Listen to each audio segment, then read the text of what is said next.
L'Iran, historiquement appelé la Perse, est l'un des plus anciens berceaux de civilisation du monde. Depuis 1979, c'est une république islamique. La sexualité hors mariage y est interdite officiellement et l'adultère est puni de mort par lapidation, mais le juge a le droit d'opter pour la pendaison. Oui, mais n'y a-t-il pas des moyens pour contourner la loi ? Lui, c'est Antonio Fischetti, un journaliste scientifiquement porté sur le sexe. Son truc, c'est d'enquêter sur les sexualités du monde entier. À lire son dernier ouvrage, Sac à dos et libido, publié chez Jean-Claude Lattès. Pour ne rien rater de la série, abonne-toi sur Podcast Addict ou Apple Podcast. Et si tu as aimé, n'oublie pas de laisser un commentaire et une bonne note. Ça fait toujours plaisir. Et retrouve-nous aussi sur Spotify. Sac à dos et libido, le podcast des pays racontés par leur sexualité. On ne badine pas avec l'amour en Iran. Mais pourtant, là-bas, comme partout, les gens ont des relations sexuelles avant le mariage. Comment concilier la chèvre de la religion et le chou du sexe ? J'ai entendu parler d'une coutume qui existe en Iran, le mariage temporaire, appelé dans ce pays le ciré. On peut se marier pour une semaine, une journée ou même une heure, le temps d'aller faire un tour à l'hôtel. Pour découvrir les secrets du sexe au pays des mollahs, je vais appeler la journaliste écrivaine franco-iranienne Delphine Minoui. Épisode 6, le mariage temporaire en Iran. Delphine Minoui, bonjour. Bonjour. Alors, si vous pouvez nous parler de la sexualité, qu'est-ce que vous diriez sur la sexualité en Iran, puisqu'il y a beaucoup d'interdits dans ce régime, mais les gens font quand même l'amour. Alors, comment ils font ? C'est une sexualité très, très complexe et sous haute surveillance en Iran, puisque légalement, les relations avant le mariage sont interdites. Personne n'a le droit de consommer, entre guillemets. Et en dépit de ces restrictions, je dirais que surtout la nouvelle génération a appris à slalomer entre les interdits, puisque les interdits remontent quand même à 1979, à l'époque de la Révolution et de la prise du pouvoir par les religieux.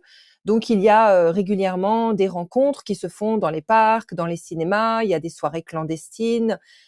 Parfois, quand les jeunes qui en ont les moyens veulent se fréquenter au-delà d'un simple café, mais veulent également avoir des relations sexuelles, il leur arrive même de prendre un billet d'avion pour Istanbul. C'est une des rares destinations où on peut accéder sans demande de visa. Et à ce moment-là, ils se retrouvent en terrain entre guillemets vierge, où ils peuvent batifoler loin du regard de la police des mœurs, mais aussi loin du regard parfois très conservateur qui est celui de leurs parents. Il faut avoir les moyens de s'offrir un billet pour Istanbul. C'est réservé à une classe un peu privilégiée quand même. Donc, un des moyens d'échapper à ces condamnations serait alors le mariage temporaire, hein, ce qu'on appelle le ciré. Mais alors, est-ce que vous pouvez nous expliquer un petit peu comment ça se passe concrètement ? D'abord, je pense qu'il est important de rappeler un peu toute l'ironie et tout l'historique du ciré. Parce que c'est pas quelque chose de nouveau, c'est quand même une tradition chiite qui est vieille de 14 siècles. Grosso modo, c'est un contrat de mariage auquel on peut souscrire pour 1 heure ou pour 100 ans, pour beaucoup plus longtemps. Et en fait, c'est une possibilité qui est offerte par l'islam chiite et qui permet avant tout de légaliser une relation sexuelle qui est une relation hors mariage. Par le passé, ça permettait notamment aux voyageurs, aux pèlerins, de pécher en toute légalité quand ils restaient trop longtemps éloignés de leur foyer.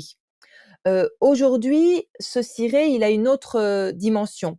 Alors, il y a beaucoup de gens qui disent que c'est une certaine forme de prostitution déguisée, puisque ça permet de copuler en dehors du mariage, entre guillemets quand même sous condition, puisqu'il est censé être réservé aux femmes, entre guillemets, non vierges, c'est-à-dire aux veuves et aux femmes divorcées.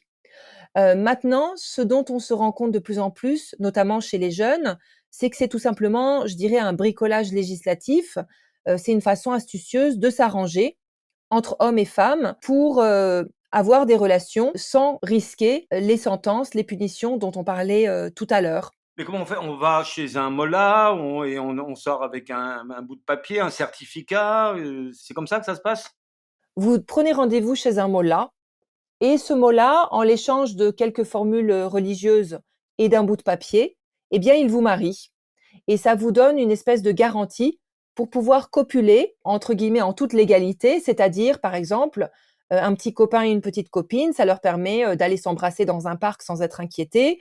Ça vous permet aussi de ne pas subir les remontrances de la police des mœurs s'il y a une descente de police dans une soirée clandestine. Bref, ça vous permet de vous protéger et de continuer à fréquenter votre petit copain sans avoir à officialiser un mariage et à vous permettre en effet de vous donner la possibilité de mieux connaître le jeune homme que vous fréquentez avant de décider soit de l'épouser ou avant de passer à quelqu'un d'autre, entre guillemets. Mais est-ce qu'on peut dire que c'est de l'hypocrisie ou tout simplement un arrangement entre, disons, la chèvre et le chou, hein, la chèvre de la religion et le chou de la sexualité?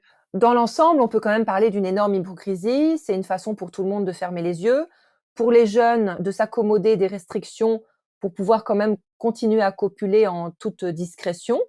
Et puis, ce qu'il faut reconnaître, c'est que du côté des religieux, du côté des mollahs, c'est aussi quelque part devenu une sorte de business.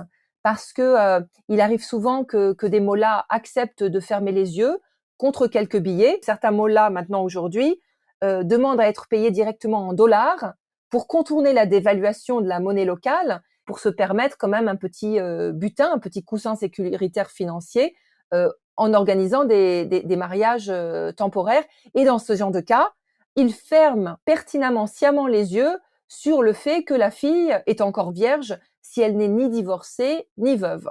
Et ça arrive de plus en plus. Merci beaucoup. Bonne soirée à vous. Merci À à très bientôt, hein. vous. Bonne journée. Au revoir. Merci. Évidemment, tout cela est hypocrite. On a beau placer la religion au-dessus de tout, il est impossible de museler totalement le démon qui sommeille dans les culottes des fidèles, et il faut ouvrir un peu la soupape pour éviter l'explosion. Cela dit, il ne faut pas non plus se laisser abuser. On pourrait voir le mariage temporaire comme une forme de tolérance, mais au fond, il renforce à sa manière le pouvoir religieux. Autoriser la sexualité dans ce cadre est un moyen d'encore mieux la contrôler. Et si tu veux continuer ce voyage dans les sexualités du monde entier, il y a le livre d'Antonio Fischetti, Sac à dos et libido, publié chez Jean-Claude Lattès, et ses chroniques dans le magazine voyageur AR. AR comme aller-retour. Pour ne rien rater de la série, abonne-toi sur Apple Podcast ou Castbox, et si tu as aimé, merci de nous laisser un commentaire et une bonne note, et retrouve-nous aussi sur Deezer. Dans le prochain épisode, nous parlerons des cunus allemands.